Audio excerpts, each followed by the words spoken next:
Did you just like count the months like the alphabet where you had to like? I'm like, okay, so we've done what, this and this one, this, and there. Okay, that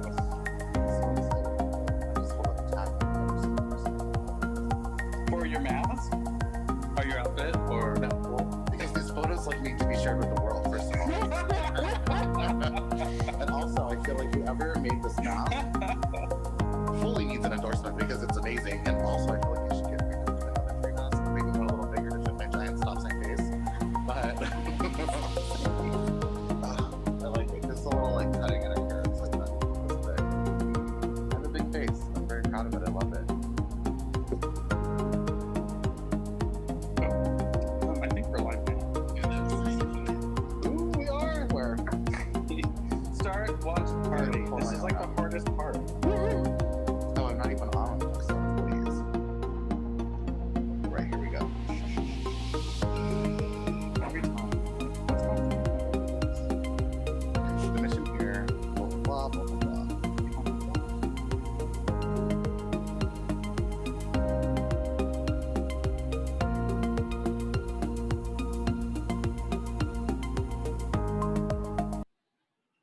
All right.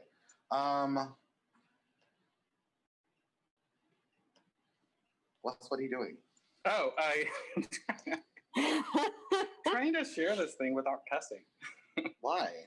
Because I don't like to cuss. I know. Really? I love to Yeah, I cuss. don't like to cuss. Why? Because there are better uses of English language. I Shut the fuck up. disagree. Yeah, God, shut the fuck up. See? And then I go to extremes like that. Also, there's There's no no, like like, enough for middle both of ground. us, I'm sure. Here we go. Share to your story. See, that's Oh, I'm what I doing want all. Watch me, hoes. There we go. Turn Share. on, turn off, view, edit history, something went wrong. I don't know how to do any of this. Oh, maybe because it started in the wrong place. Who did? Oh, there Me. you go. Share. Oh, man. So, Ace, you're going to be at Woody's for Halloween, I take it? Yeah, I am, and I'm just like kind of contemplating because I know what I'm gonna do for my costume. So I'm gonna be. So I don't know if you know who Freddie Crave is. He is like this European-based kind of artist. His real name is Orlando Luca, but he goes by Freddie Crave with all of his artistic stuff. He had this photo where he like painted his whole entire body red and did like fangs and was kind of like demon vampire looking. But I'm gonna paint all of my arms and all of my chest and my head and everything completely red. And I'm gonna be the devil. So Cass from the Glam Room is a good friend of mine. She does amazing makeup and hair if you ever want to go to her. Ooh. But she does really good special effects, and she's done makeup for us in the past here at Woody's. But this year, she's going to do makeup for me, and I'm going to have these prosthetic horns, these prosthetic ears, all red, demon, devil. But what I want to do super fun this year is like they have those gloves that you can make your arms like devil, but I wanted to paint and I wanted to get long, like pointed black, like claw nails. Mm-hmm. Number one, I've never had like acrylic nails or any kind of nails. Maybe just like a press on for a night, but not like whatever. But I was gonna go and get them. So I'm bartending. So obviously it's not, you can't bartend in those nails. So I was thinking about getting shorter ones, but still like pointed and black with my red hands, and she can like doctor them up to make them look a little bit more aged. But I'm super excited about this costume. And I always say things like this because it's fun in theory until you're sitting in a chair for 2.5 hours getting makeup applied and you're sweating and you're tired and you're hungry and you have to fart. And then you like, after I'm done, I got like Just 8 do hours. it. I got 8 hours to be in this. And then like, oh, you forget that when you're done and cleaning up, you're like, oh, I get to go home after a long night of work and shower for an hour and a half to get all of this makeup off so that it's not all over my sheets and everything permanently for the rest of my life. And you're doing the red body paint? I know, Mom. I'm so excited. I'm still going to do it. I mean, I'm going to bitch about it, but I'm going to do it, and it's going to look awesome. 1 year I DJ'd this event, and like half of my face was done in purple, but we used purple glitter, so it was like really pretty, but I didn't know that glitter would like stain your skin. And so we had not glued it, but hairsprayed it and sort of like stuck it to my face. And when I washed it all off, this side of my face was purple. Wow. For a good like day, 2 days, like it to like bleed out of my skin. Yeah, I was like, oh, that's nice to know. Glitter will also stain your skin. Did anybody say that you were misappropriating purple skin culture? I don't think so, only because it was half, and it was more along the lines of those people who have those birthmarks on their face. Like, Oh yeah. What? yeah, it felt it looked very much like that. It was all splotchy and spotted, and it was not a Oh. solid purple. It's more It was like very- disease than Yeah, it was very like, shaded. Like, mhm. well, like what happened to you? Is it okay? Well, you just like in the famous words of New York underground club kid James St. James, if you feel like a troll, then you should look like a troll. You have a hump on your back, throw some glitter on it, and go out dancing. Exactly. Well, I appreciate knowing now what to do with the hump on my back because I've been like holding on to it, just I mean, not sure, I'm you all know? about embracing, like, you know, very body positive. Mhm, Hump, troll, whatever. You do you. mhm, As mhm. long as you feel beautiful inside. Exactly. And then you take like 40 selfies and share them online with everybody. Yeah. Yeah. And then you world spend the is next great. 20 years vacuuming up all of the glitter that has fallen off of your hump. Oh no, honey, I just No, you just I move do. on. I You're just knew. No, you're not gonna get rid of no, it. we're done. Yeah, you either live with it or you move. That's how it works. Exactly. Someone else's problem.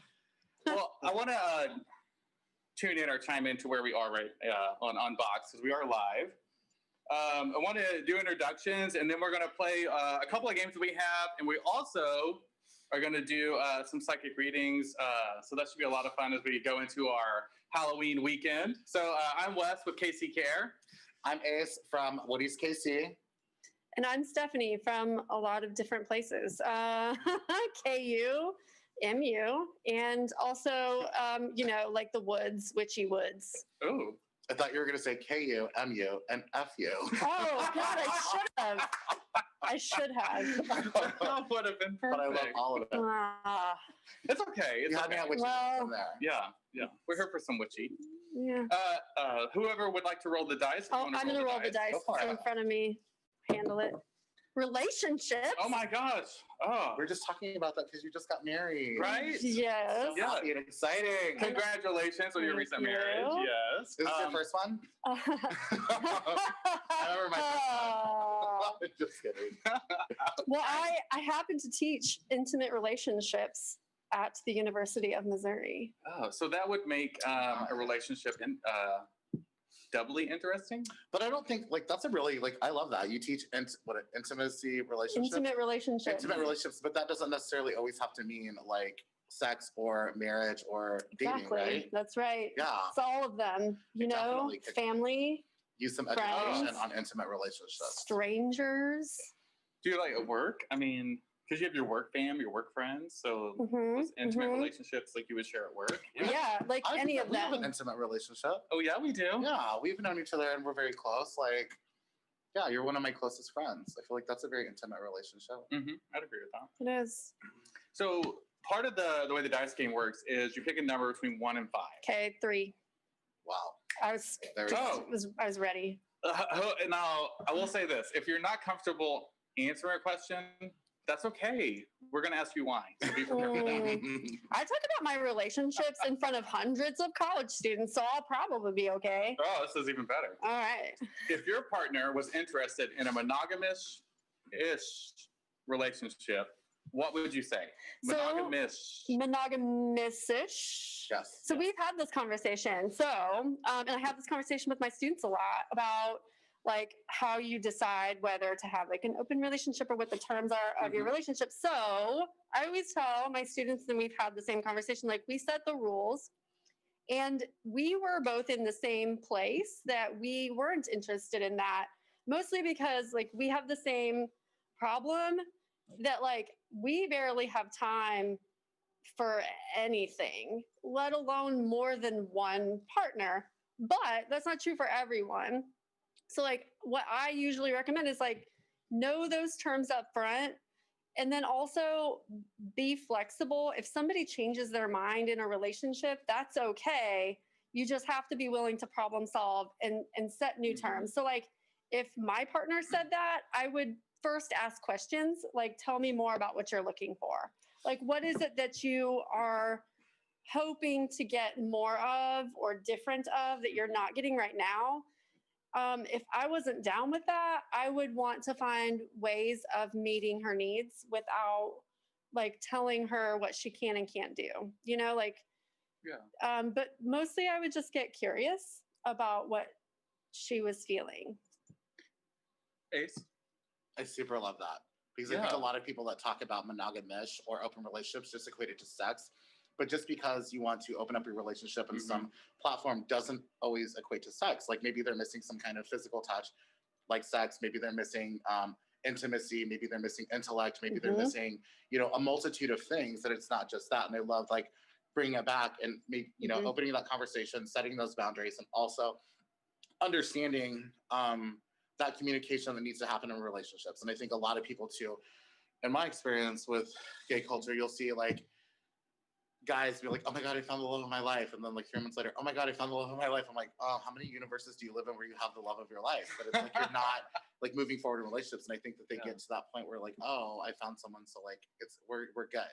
But I think also like moving, like relationships take work, constant work, every single day, every single month, every single year to continually to be successful and fulfilled.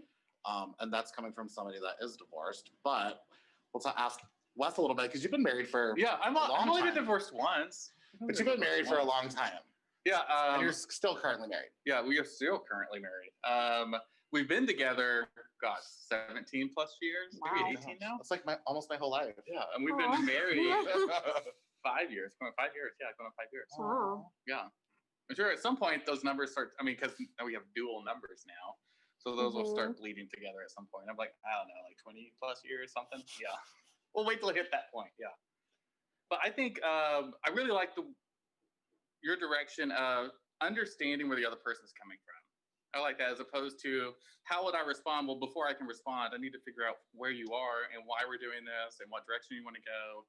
And that is the approach I took, like when my partner and I had that conversation about what we're going to, having an open relationship or monogamish, and what does that look like? It's like, okay, well, why do you want to do this? Like, why are we doing it? And having that conversation. So yeah, I agree completely. It really does help to understand where the other person's coming from. Well, and if you think about it too, like every relationship is an open relationship, because you have friendships, you have family, you have other people that you share relationships with. So, and like you negotiate those terms. Like, how do I balance having a best friend and a wife? Like, well, I just do this, right? Like, so technically, like every relationship is open, and every relationship should be open in that way, because if you're relying on one person to tick every single box to fill every single need, that is not going to be a healthy relationship. That's like burnout central. So like one of my favorite relationship researchers says diversifying your social portfolio, which I really love. And so like really a monogamish relationship is just choosing different ways to diversify your social portfolio. And you're already doing that. It's not different. So yeah, I like that. So the second part of the card games that we play is a race and an HIV conversation. So there's 3 decks to pick from. The first one is to know your history. The second is to know yourself. And the third is to take action. So you can pick a number between 1, 2, or 3. Okay, I'm going to go with 1. Ooh, nice. Yeah, see, we're almost out of action cards out here. Before I should do this, so it's a little bit more legitimate. If you'll pick a card, any card. I'm feeling called with this one. It says African American women are 20 times more likely to get HIV than white women. So why do you think that is? Ooh, I know. Well, racial disparities, systemic oppression, and historically, we have not provided the same resources and channels for support and to African American women specifically. And then there's also the element of like chronic and long-term health disparities. So we're not necessarily providing the same level of like prevention resources and whatnot to access to quality healthcare. Exactly. Yeah. Yes. Ace, what do you think? African American women are 20 times more likely to get HIV than white women. I think all of the stuff that you noted. Also, I mean, like historically too, like African Black people in general, like from the past, like they haven't had the same experiences with the medical field, medical professionals, doctors that white people had. Inherently before, like they had children ripped away from them from medical professionals. They had doctors experiment with drugs and things on them. when they were supposed to be helping them. So I think that that's even carried on generationally over the past 50 years, even since everything that there's a lot of trust that I think a lot of African American Black people don't have when it comes to regards to medical professionals, healthcare, like in general, not just the system that will pay for it, but the system that's actually, instituting the care for them. Yeah. I think a big proponent of that too is stigma and HIV criminalization. So especially here in the state of Missouri, so it's a crime to have HIV and to potentially just not exposed, but potentially expose somebody to the virus is a criminal offense, up to like minimum 5 years in prison. You have a felony. There's a whole string of things that come with that. So part of that, if you're an African American male, it's already stigmatized in your community, and then you add on top of that getting an HIV test, which means if you do test positive, you're in the registry, you're in the state's database, the nation's database, and now you're tracked and monitored. And if you do interact with somebody, whether it be sexual or non-sexual, and they get upset with you or want to be retaliatory and say that you exposed them to HIV or tried to, they can take you to jail. I mean, and that's the end result. Like, so far, nobody has won their case in regards to HIV criminalization in the state of Missouri. It's been the opposite way for sure. So I think I'm going to beat that dead horse until we can change the law. Like, that definitely needs to happen so that people are encouraged to get tested, so we can end the epidemic in our state and we can reduce stigmas towards HIV and other STIs, especially for persons of color. I think too, just like that, yes. And the way that African American girls are treated in school systems, and really like that's where sex ed starts with, it starts in the family, but like most institutionalized sex ed comes from schools. And historically, educational institutions have pathologized Black girls, and they've over-sexualized them. And so they're not getting like necessarily the appropriate education that other people have access to in different populations. 100% agreed. So, we like to have, fun conversations. We also have important conversations and topics that, like today, the topic we're just covering is really important, but we're dressed super fun, so it doesn't match our conversation. So I'm not super fun. I'm super scary. I'm religion. Oh no! That's how we go home. Like the society we live in right now is. During your life. So part of our Halloween episode today is we're going to do some psychic readings. We have Walter Mercado. Yeah, I'm dressed as Walter Mercado. Yeah, how exciting. So it does have a Netflix documentary. Check it out if you haven't had a chance. It's an interesting show to watch. Who is Walter Mercado? He is a Latino astrologer who is super popular in the like 70s, 80s, 90s, but also he has historically challenged gendered notions of like appearance. And I believe he is married to a woman. He has challenged sexual orientation and gender identity in really, I think, powerful ways, like causing us to think about how those two things are very separate. And I just think, I love that. Yeah. I'm sure that Wes will share in the links below a link to this Netflix series. Yeah, we posted a video too, so you can watch a trailer for the Netflix episode as well. Yeah. So you have some cards for us? I do. So how does this work? Okay. How do we So here's the thing. I have no idea what's going on. So everybody is intuitive. Everybody, you are and you are, and so intuitive. Totally. Some more than others. Well, it's like takes practice, right? And so like this is my hobby. I like to do this. I actually started doing this as a way of like addressing trauma. So if you are interested in learning how to do that, I will have to think about the name of the astrologer, but she does a really good job of like teaching trauma-informed, like queer-based astrology, and not astrology, tarot.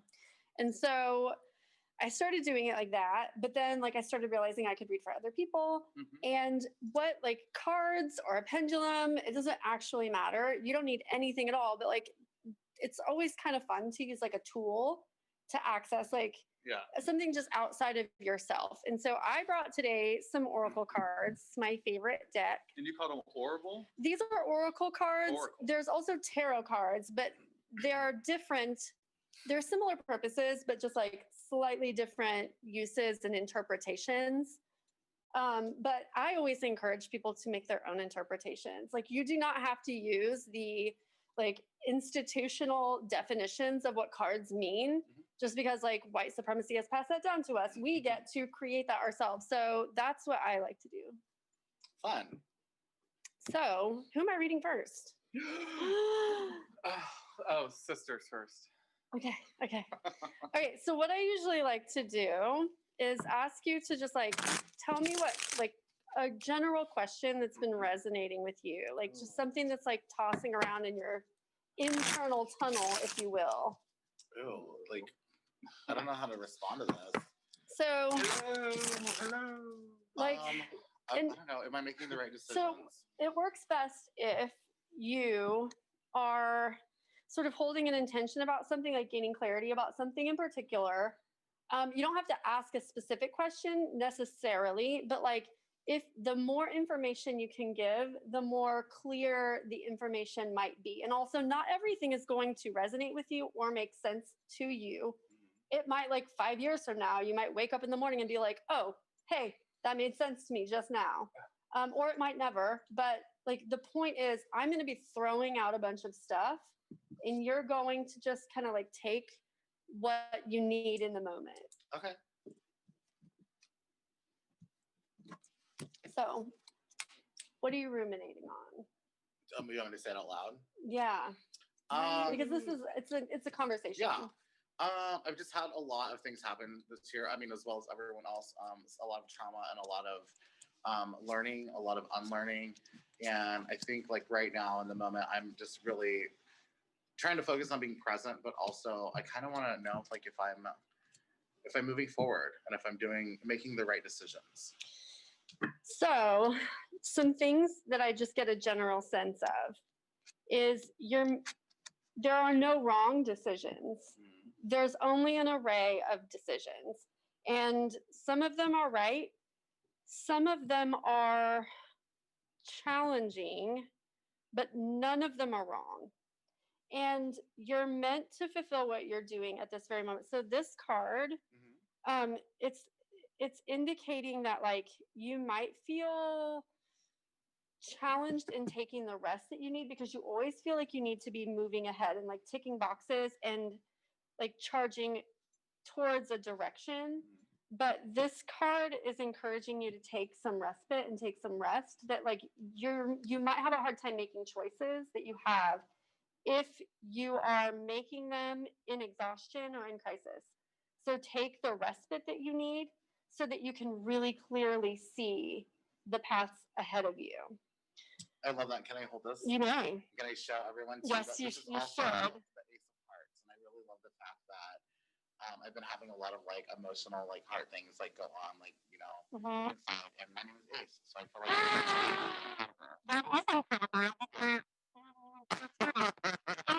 this is the King of Clubs, and it's our sumo card. It's our sumo wrestler card. So it indicates that you are ready to take on something that requires you to put all of your resources into one place and leverage all of them towards like a really challenging, like lofty goal. Okay, like sumo wrestlers, they take all of their weight and muscle and physical prowess. Like, despite what we seem to think about sumo wrestlers, they're actually quite agile and like well trained, and they're athletes. So, like, this is suggesting that maybe you ought to consider. You've got a lot of eggs in a lot of different baskets. This is maybe asking you to think about what it would look like to put more eggs in one basket. Because you have a lot of assets, you have a lot of strengths, and putting them towards one big goal instead of a bunch of little goals could be a good direction for you. And then, so here, that's the King of Clubs, our little sumo. I also want to point out that you've gotten all like royal cards. You have an ace and two kings, which um, I think that's noteworthy because those cards stand out more. They ask us to look at our higher calling. Okay, like they're on the higher rung of the card structure. They're asking you to look at what you are overarching, like what's your reason for being here. And then we've got the King of Hearts, and the King of Hearts cat is playing little tarot cards, which is super cute. It's suggesting that you have answers that you're not accessing. So what can you do to like make more space to accessing your internal wisdom or your ancestral wisdom? And maybe carving out some routines for that. That you know what to do, but you doubt that. And if you can make space, carve out some routines for like establishing quiet around you. You have a very noisy life. You've got a very busy life. And so carving out like a practice of solitude and sticking with that, like just carve out 5 minutes a day to sit in silence or whatever it is that you need. Like just listen to your body, ask your body what it needs to get still and quiet. If you're a person that's used to having a lot of noise and busyness around you, you're going to have a hard time getting still and quiet. So ask your body what it needs and then take 5 minutes to do that. Don't ask any questions. Just sit and make empty space. And eventually that empty space will fill itself with answers for you. I love that. Wow. So there you go. I think that's great. Ace, what did that mean for you, that reading? I think like number one, that was 100% spot on of how I've been like feeling and what's going on. And I definitely have been, had a lot of things. Like there's been this year's just been so crazy. And you, of all people, know you're one of my closest friends. So, in the past few weeks, I've really realized that I have been putting a lot of eggs in a lot of baskets, and I've really been stretching myself thin. And I've really, in doing that as well, like kind of unknowingly, but like been kind of giving away my power and letting people take that. And like I think we're on day 45 now with no drinking and no smoking and no sex with another person. And I've really just been focusing on taking back my power and taking back control and cutting out toxic things in my life, as well as people and spaces. And also really learning how to say no and take care of myself, because I've felt always very responsible to help everyone if anyone ever asks to do these things to move on. But I think a lot of that too, like, had been taking away a lot of my energy and a lot of my power and placing it in places where it doesn't. So I've definitely like put a lot of things on hold. I've stepped back from a lot of things just to really focus on my practice of solitude, which I thought was amazing. And so saying no, I just get a sense that saying no for you feels like a rejection, or like you're shutting down another person, like connection, the opportunity for connection.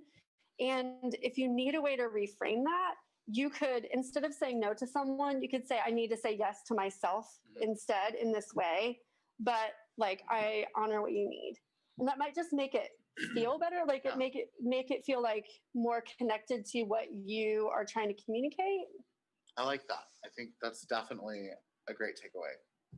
Yeah. I mean, all this is great. I appreciate it. And I love the fact too that I do feel like I've really been searching for things that I need to do. And I actually, the funny thing is I have a couple of meetings set up on Friday morning to discuss moving some smaller eggs into a large basket that I've been kind of avoiding and been really afraid of. But I think that, God or the universe or whoever is really propelling me and pushing me and being like,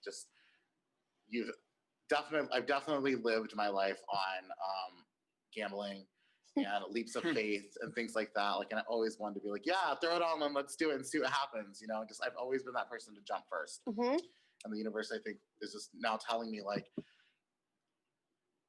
your instincts have never led you wrong. No. Just do it. Just go for it. And if it doesn't work out, then it doesn't work out, and you've learned something and you've gained something more. So just go for it. Mm-hmm. So like that's a lot.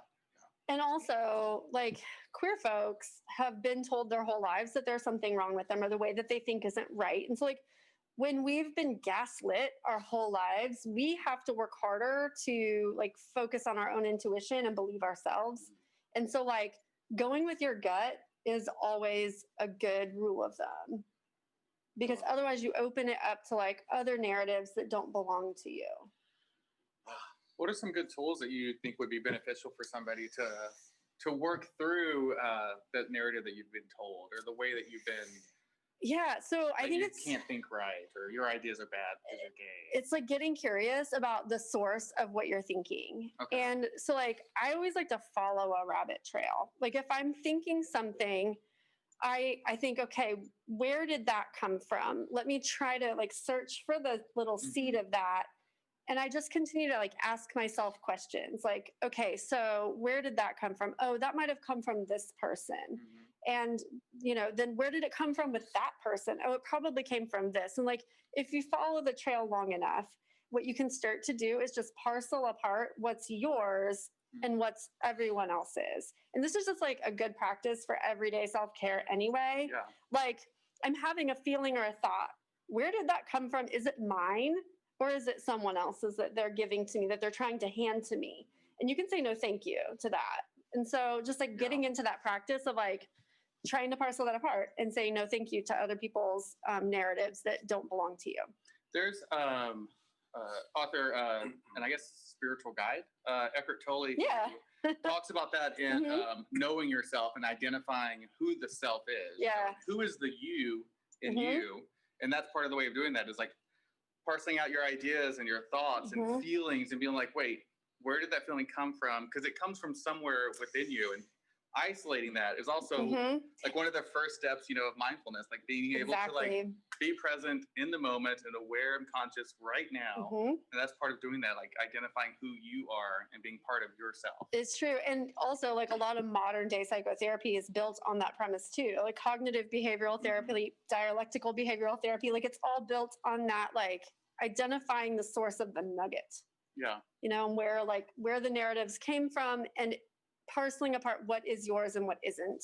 Yeah, I think there's a super soul conversation that Eckhart had with Oprah, and he talks about how breaking out from your ego and that parsing out those thoughts and ideas, especially if they're negative or you do that negative self-talk, helps you to identify what is the ego within me that is responding as opposed to the me that is hearing that negative self-talk and says, I'm not like that, but then I have to believe it because I said it, so I have to believe it. Yeah. And so you identify who that ego is, and you can break it apart once you're able to identify it. And you can shift it to a neutral place. Like we tend to think like toxic positivity, we've got to talk positive about ourselves, or like we're feeling very negative and we have to avoid that, or, you know, we're going to fall into a pit of despair, which we're already in a pit of despair, so who cares?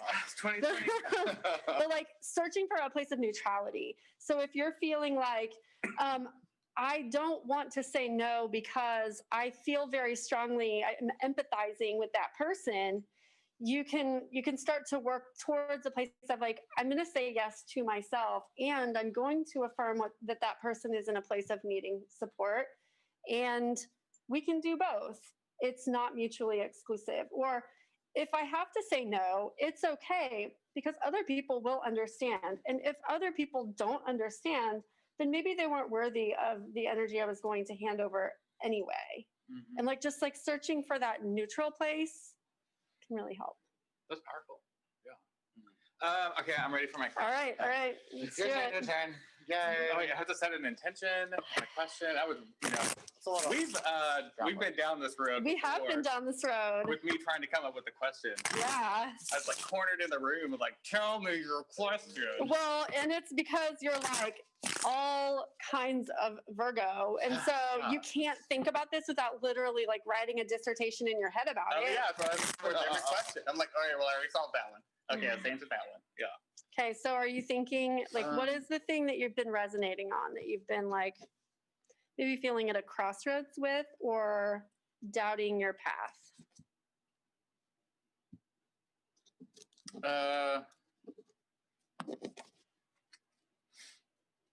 Okay, I have one. Okay. Moving past barriers that are holding me back and, like, actually having to let go of them. Okay. because you get sort of comfortable in the state you're in Mhm. and the way things, and not that 2020 is any state I want to be in, but I'm saying outside of 2020, like the thought process of way you do things. Like I know I can break a cycle, but do Yeah. I want to break that cycle? And Like what changes will I incur because of that? Oh. So well, and some of it is like there's lots of cycles going on simultaneously. Mhm. Some cycles are okay, and you're more inclined to be like, I'm stagnant. I've got to keep moving. I've got to keep moving. And in some parts of your life, that's a message that you have to contend with in a way that like you've got to overcome that because like you're not stagnant. But then there are some things that you might be engaging in or working with that you know are no longer serving you, and you're having a hard time breaking away from that. Oh, okay. I don't even know what it is. That's our little journey cat. Oh well, hey, you know, we're Our all little journey cat. So off and running. Journey Cat wants us to think about the things we need to leave behind, like not just things we need to stop doing or engaging in, or people or jobs or things, but like literally it's time to, like, if you were to pack your whole mental self into a little backpack and go on a journey, Mhm. that's what you would fit in there. And anything else that you wouldn't mentally pack in that backpack, it's probably time to let it go. Like you're needing to purge big time. Mhm. And this is saying like start rummaging through the basement of your mind, because there are lots of things that they're not going to come with you to the next phase. So like it's time to spend some like reflection time to identify what those things are. This is the 5 of Spades. It's the Death Cat, which is very apropos along with the Journey Cat, because so there are things that are literally ready to be discarded that you can compost. Like I think sometimes we feel afraid to let things go because we worry that all the time that we invested in them is going to go to waste. Never thought about it like that. But if you think about it, like we can compost, right? Like we can use that, like all of the time that you invested into something, you can fertilize it and turn it into like an atmosphere for growth to come through. And so like the Death Cat wants you to think about things in a different way, like things that you're having a hard time letting go of because you feel like you've put a lot of time into it. Or you feel like maybe you're obligated to it. Like Death Cat saying, screw that. You gotta throw it in the compost pile, let it become bones, let it fertilize what's gonna come next. You can't start new things until you've cleared the space and like tended to the ground. Mhm. Like to get something to grow, you have to like make the ground healthy. And it's saying, think about what's going in your backpack on your journey, and all of the rest, it needs to be composted. Throw it out. Remember, it's not going to waste. It's becoming something different to fertilize what's coming next. It's like new fuel. Mm-hmm. Yeah. And then you've got Arrow Cat. Arrow Cat. It's the Ace of Spades. So Arrow Cat says that you actually have something in mind that you want. You have a direction that you're focused on. And in order to do that, these things have to come first. The Death Cat, the Journey Cat, you got to pack your backpack. You got to compost everything that's no longer serving you. And then focus your eye. You'll have a clear space. You'll have a new canvas, and you're ready to do that. But this is very indicative of something specific. Like there is something specific that you are unsure about whether to pull the trigger on, and it's saying do it. Do it. I know it's It's the Ace card, and I'm telling you, do it. These, yeah. Pull the trigger. I mean, it's every day I've been thinking about this. Yeah, like, pull the What trigger. changes in me because of these actions that I take? Yeah. Yeah. And like I think you might be talking yourself out of a lot of the things that you need to be doing And like, that's not serving you at all. Like, you just have to like literally just like throw confetti in the air and do the thing. I can do that. Glitter if Just you want. glitter it up. Yep. Just do it. And there you go. I think that this is so interesting and I want to say incredible. Like, you can say that. I'll allow it. If there's another more descriptive word that would fit that, I don't know it. But you can use that one. I mean, the cards are chosen at random. They're chosen by you, not myself. Right. And that they fit the trajectory of the questions asked, you know, the direction that they go. And so not just for me, but for Ace as well. So, I mean, you've done this a few times for individuals. So, like, what is that like for you to see that? Like, to see it over and over? So it took a lot of unlearning those negative narratives for me. Like, I think we're all intuitive. And from childhood, we're taught to suppress that. And we're taught to suppress that because our intuition makes other people uncomfortable and it's inconvenient for them. So it took a lot of unlearning. It took a lot of therapy to be like, oh, I can actually trust myself in what I see and feel and think is real. And then like the whole, like, just giving an example of the neutral is like, but what if it isn't? Who cares? Like, what if all of this is malarkey? I just wanted to say malarkey. If you're playing Gemini and Bingo. Right? If it's meaningless, so what? It's been a helpful tool for me, but also, I don't think that's what it is. I don't think it's malarkey. It's actually like all those things that you're like, oh, that was a happy accident, or wow, isn't that interesting? We came across each other at just the right time. Like, that stuff isn't an accident. So like, we can trust that, you know? Yeah. So outside of unless Ace has other like mystical questions.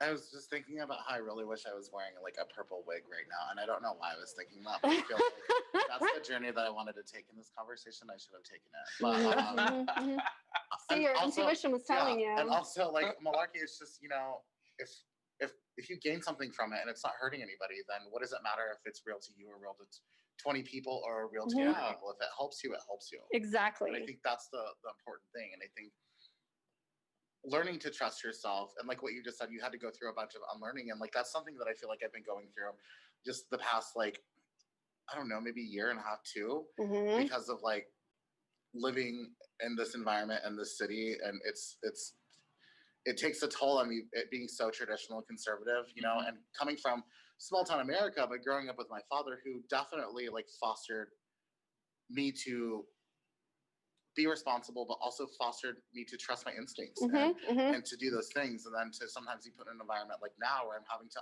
unlearn, not like second guessing myself. When, you know, 5 years ago, like I would be like, no, I'm just going to do this. It's fine. Like it's my life. Like it'll be fine. And now I'm just like making decisions. And it's just so sad that like sometimes our culture does that. So they like other people feel more comfortable. And the reality is like, I'm not you and you're not me, and I don't need to live by your rules and like how you feel and what you think. I need to do what's best for me. What's best for me may be malarkey to you, but it's not to me. Right. Exactly. Well, and we're all here like taking in different information and processing it differently, and then we rely on each other to provide each other our own intuition, so that like we can't get everything we need like within our own minds. So like part of this is like, this is a process that we engage in without even realizing. You know, like when a friend comes to you and has a problem, like you're doing the same thing. Well, really. I think there's like inherently too like an obstacle or a misconception of being validated isn't the same thing as being supported. Right. You know, those are two very separate things. Somebody may not validate you, but they can still support you in how you are and what you need. Well, your malarkey may mean to you, I guess. I don't know. I just love saying that words too. It's like super fun. It's really fun. It's like a leprechaun. But that's a huge like separation between supportive and validation. Yeah. I think people miss that and sometimes fuse them together too much to make it think like, oh, validation is like me being right. But sometimes like you being right to yourself isn't necessarily somebody else, you being right to someone else. And sometimes being right isn't the goal anyway. That's 100% true. I love that. So I remember the name of the tarot reader. Her name is Lindsay Mack, and she has this whole like trauma and tarot. She has lots of like courses and things, but that's where I learned was her interpretations and the way she did it. It was very like unlearning negative narratives and like decolonizing yourself in a way, and then like using tarot and intuition as a way of like processing your trauma and like I don't know, working with it. Like our trauma we think of as like a negative, but actually like it can be fertilizer.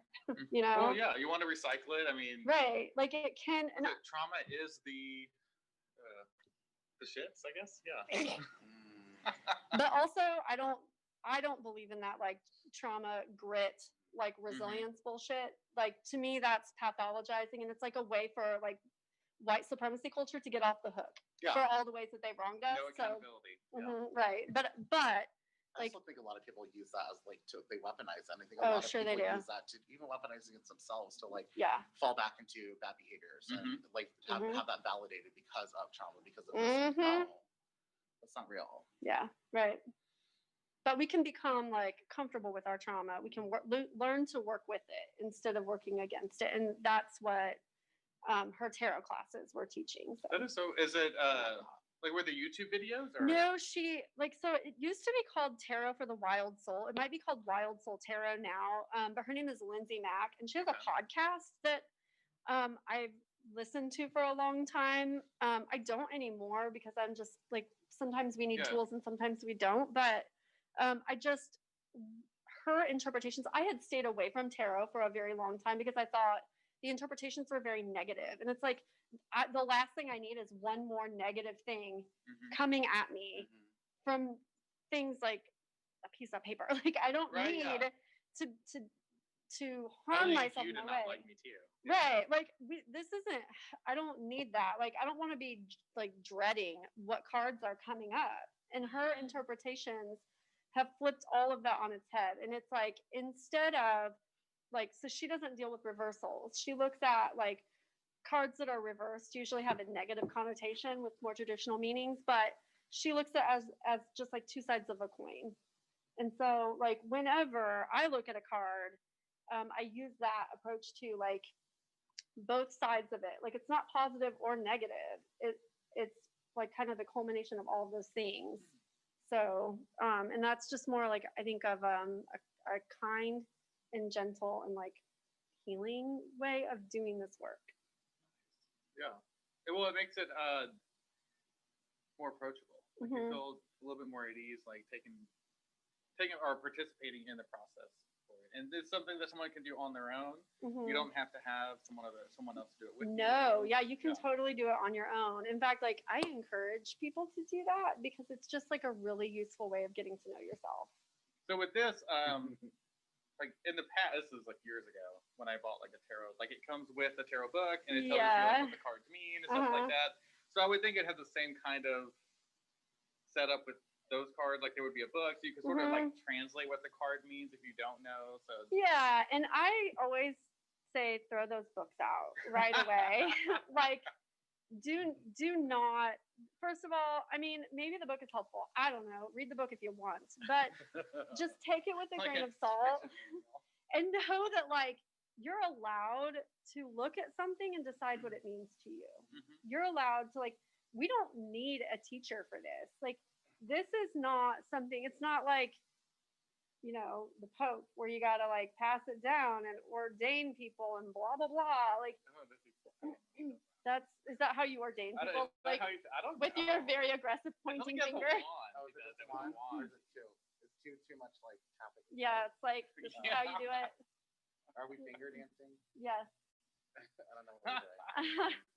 But like this isn't like that. Like it belongs to all of us. We all have access to it. The answers are within you, and that's the point. Okay, that's cool. It leans more into the trust your intuition, be able to trust yourself. Yeah. Exactly. So I know we've talked a lot about like mysticism. We've touched on some things that you do with your work and You had said that you're from you work at KU, right? I do. I work there as a researcher. I'm a social scientist. I study children and families. So what does that mean, specifically speaking to like the LGBTQIA community? Like what research or work are you doing that revolves around the queer community as a whole?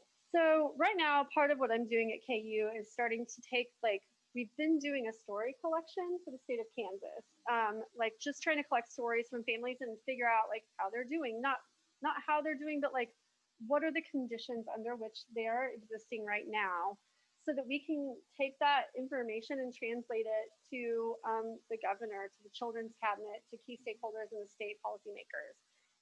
But then what we're doing next is we're actually going to be launching a story collection initiative through KCCI, Kansas City Center for Inclusion. So trying to collect more stories specifically within the queer family community, because traditionally queer folks are highly underrepresented in the literature and in the research and the data itself. So that's one thing. But then I also specifically just study LGBTQ individuals across the lifespan. How do you choose these families and how do you choose these individuals? Like, is there a certain criteria that you look for? Is it just kind of? Yeah, it depends on the study. So like the study that I have upcoming is actually going to be looking at queer older adults. Because again, like older meaning age. So we're quantifying that as 50 plus, which like there's no great. I know. Oh, that's close. Listen, I was close to it. Same, but like research is always this. It's like this struggle between like getting the data you need and like conceptualizing things in the way that you would like. So like 50 plus is really like that's a way for me to get enough participants. Woohoo! But also historically in like LGBTQ research, older adults have skewed younger because so much of our population was killed off by the AIDS crisis. So that's also just another thing that we have to contend with, that we almost have to consider a younger portion of population because we are missing many of our people that should exist right now and don't, compared to other populations that were not harmed in the same way. So I'm doing a study. My area of research is with community-based participatory research. So participatory action research specifically. So I want to do research that then gets translated to people who can change a thing. Like, I don't want to sit with my research in an ivory tower, let it take 2 years to actually get published or maybe never get published, and then it takes forever to disseminate to anybody. Like, I want to do research that centers the voices of marginalized folks, gives them the power to take, like, it shouldn't be the researcher's voice, it should be the participant's voice.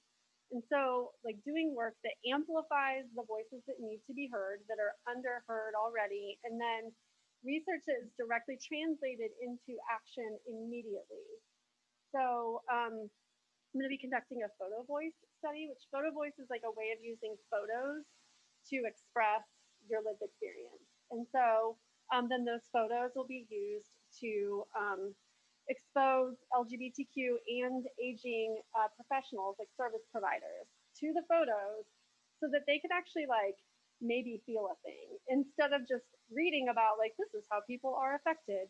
No, look at how they're affected. Look at that. Yeah, and the impact that has. Right. There's I just joined the HIV Justice Coalition's media messaging committee, and they're doing a story project right now with picture based, where people living with HIV are taking a photo of themselves, sharing their story, and that has helped to bring awareness about HIV criminalization in the state and to change the law, you know, and they're showing that to lawmakers to change the law. Like, these are people in your state who are impacted. So one of my academia mentors was, that was a lot of her work, was HIV, stigma, using photos. That is so cool, yeah. I learned through that process, through her work in HIV. Yes, I think it's definitely a powerful medium to use, and especially right now, it's the perfect thing to. I mean, we've all been Zooming and FaceTiming and whatnot with families. It's a great way to get a video or a picture now. It should be a lot easier for grandparents all the way down to youth, like take part in that process. Yeah, and ideally someday my dream project would be to then juxtapose that with the young population. but specifically highlighting trans individuals, because I think when we look at life course research, there's nothing that tells us how trans individuals can't, like, that, there's not nothing, but we don't have any lifespan research on that yet. We have a lot of cross-sectional studies, and then we have some new longitudinal studies, but we don't have a lot of like cross-generational work. And so that's something that I would like to dabble in. Yeah, I would think, especially thinking about now, because this was probably fall last year where I went to do a healthy sex workshop for a trans youth group, and thinking about those individuals, you know, like who started that group, but like growing up in the trans youth group, leading it, and then growing out of that, and you know, being an adult as a trans individual, like the people who would do it are doing it now, like they are in the group, like nobody has actually grown up in the group and graduated and like started their own life, and then come in is now like a mentor or supporter of the group. Right. Conceptualizing all that. Wow. That's something that hasn't been studied. We don't know the impact of that. No, Lifespan.